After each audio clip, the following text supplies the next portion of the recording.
Assalamualaikum warahmatullahi wabarakatuh. Bismillahirrahmanirrahim.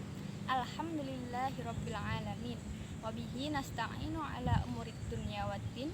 Wassalatu wassalamu ala asrofil anbiya'i wal mursalin sayyidina wa maulana Muhammadin wa ala alihi wa sahbihi ajma'in. Amma ba'du. Alhamdulillah, puji syukur marilah kita panjatkan atas kehadirat Allah Subhanahu wa taala, atas limpahan rahmat, taufik dan hidayahnya kepada kita semua. Salawat serta salam semoga selalu tercurahkan kepada Nabi junjungan kita Muhammad Shallallahu Alaihi Wasallam yang kita nantikan syafaatnya di yaumul akhir kelak. Sebelumnya perkenalkan, saya Fadia Khairunisa dengan NIM 2012-11002 mahasiswa IAIN Surakarta. Pada kesempatan ini saya akan menyampaikan rangkuman mengenai makul dakwah selama 1 semester. Yang pertama yaitu mengenai definisi dakwah. Dakwah menurut bahasa yaitu memanggil, mengundang, meminta tolong, dan sebagainya. Dakwah berarti menyeru atau mengajak manusia menuju jalan Allah Subhanahu wa taala. Unikan dari bahasa Arab ini yaitu satu kata namun mempunyai banyak makna. Sedangkan dalam bahasa Indonesia satu kata hanya mengandung 1 sampai 2 makna saja. Dalam hal ini dakwah bisa disebut dengan seruan atau ajakan kepada kebaikan, dan itu luas sekali maknanya. Dakwah itu identik dengan ceramah, namun itulah yang paling populer dan paling mudah dilihat, padahal metode dakwah itu sangat beragam, tidak hanya dakwah saja. Yang kedua yaitu tentang kajian keilmuan dakwah.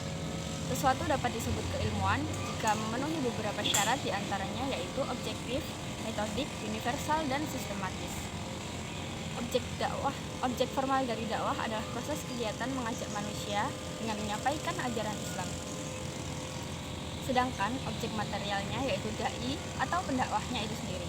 Dakwah lebih duluan daripada ilmu dakwah karena dakwah sebagai praktek tetapi bukan sebagai ilmu.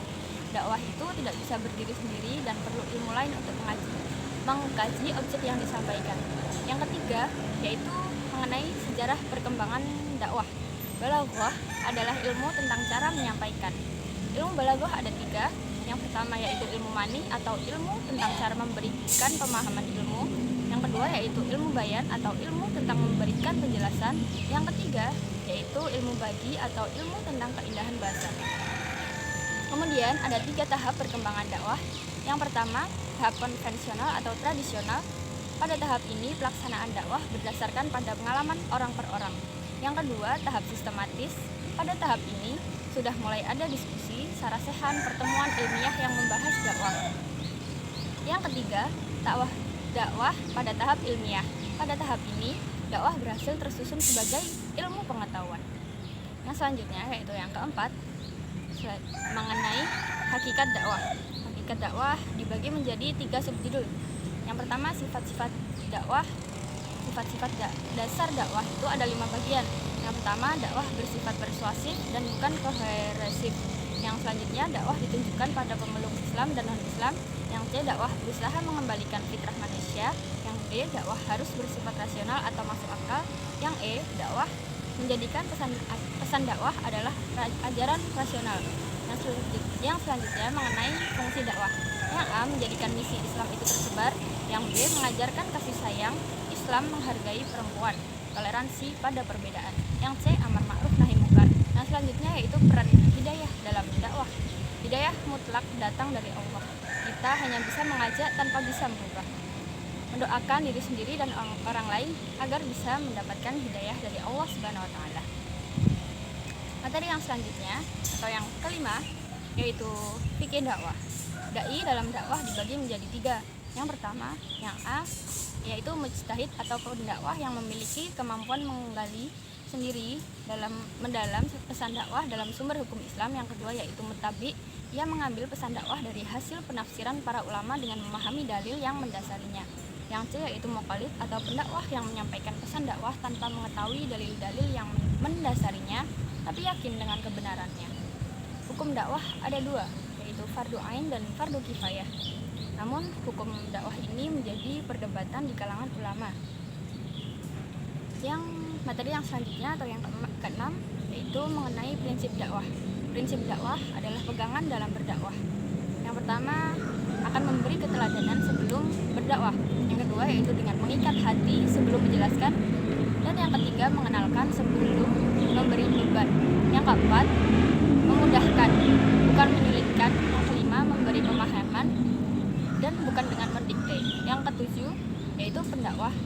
Kunci pendakwah adalah ilmu dan akhlak. Persyaratan pendakwah dikutip dari Al-Bayanuni. Yang pertama, memiliki keyakinan yang dalam dari apa yang akan didakwahkan. Yang kedua, menjalin hubungan yang erat dengan mitra dakwah. Yang ketiga, memiliki pengetahuan dan wawasan. Yang keempat, ilmunya sesuai dengan perbuatan atau konsisten. Yang kelima, yaitu berbaur dengan masyarakat. Materi yang ke-8 yaitu dakwah dan moderasi agama. Moderasi beragama sendiri yakni pilihan untuk memiliki cara pandang, sikap, dan perilaku di tengah-tengah, tidak berlebih-lebihan dalam beragama dan tidak berperilaku ekstrim. Yang ke-9 yaitu materi mengenai mitra dakwah.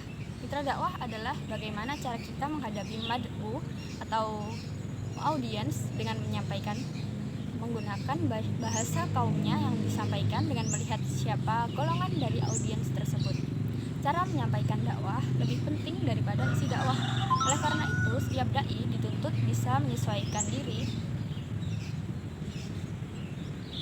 di mana ia sedang berdakwah dan pada siapa ia menyampaikan dakwah. Yang materi yang ke-10 yaitu mengenai pesan dari dakwah. Dalam dakwah, pesan itu sangat penting, yang sama dengan metode penyampaiannya. Rumus dalam pesan dakwah sangat sederhana. Ketika ingin menyampaikan pesan dakwah, sampaikan sesuai dengan kondisi yang kita lihat di lapangan. Menjadi pendakwah itu susah-susah gampang karena secara keseluruhan harus bisa menyesuaikan dengan kenyataan yang ada di lingkungan tersebut. Ketika berhadapan dengan kultur, maka menjadi tantangan yang besar bagi pendakwah karena tidak semua kondisi masyarakat memiliki kesamaan. Yang pertama yaitu mengenai pesan akidah, pesan syariah, pesan akhlak. Pendakwah harus benar-benar menguasai materi tersebut. Jangan sampai ketika mengutip ayat Al-Quran ada kesalahan. Apapun itu, jika ada orang yang belum berilmu agar bisa mengerem diri untuk berhati-hati dalam menyampaikan dakwah. Yang materi yang selanjutnya, yang ke-11, yaitu mengenai metode dakwah.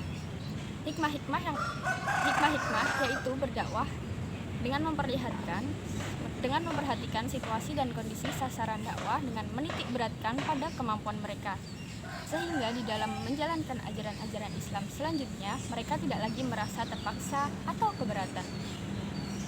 Mau'izah hasanah yaitu berdakwah dengan memberikan nasihat-nasihat atau menyampaikan ajaran Islam dengan rasa kasih sayang, lemah lembut, sopan, santun, sehingga nasihat dan ajaran Islam yang disampaikan dapat menyentuh hati para mad'u. Yang kedua yaitu mujadalah atau jidal. Mujadalah yaitu berdakwah dengan cara berdialog, bertukar pikiran, dan membantah dengan cara yang sebaik-baiknya. Argumentasi yang kuat, mengemukakan dalil akli atau logika dan nakli, nas Quran dan hadis dengan tidak memberikan tekanan-tekanan dan tidak pula dengan menjelekkan yang menjadi mitra dakwah. Yang ke-12 yaitu efek dakwah. Efek dakwah bisa dibilang sama seperti komunikasi. Efek dakwah yang diharapkan dari ini yaitu kebaikan. Dalam dakwah merubah sesuatu kebaikan ada beberapa tahapan, yaitu kognitif dari sisi cara berpikir, contohnya apa iya puasa itu berpikir. Yang kedua efektif, perubahan sikap setelah berpikir saya setuju dengan dai tersebut dan melakukan perubahan sikap. Yang ketiga yaitu behavior atau pola tingkah laku. Sudah sampai tahap tingkah lakunya berubah, seperti awalnya sholatnya bolong-bolong menjadi rajin karena merubah seseorang menjadi lebih baik. Itu butuh proses yang cukup panjang. Seseorang berubah berarti efek dari dakwah itu berhasil. Sekian paparan materi, rangkuman materi dari saya, semoga bisa dipahami dan bermanfaat. Wassalamualaikum warahmatullahi wabarakatuh.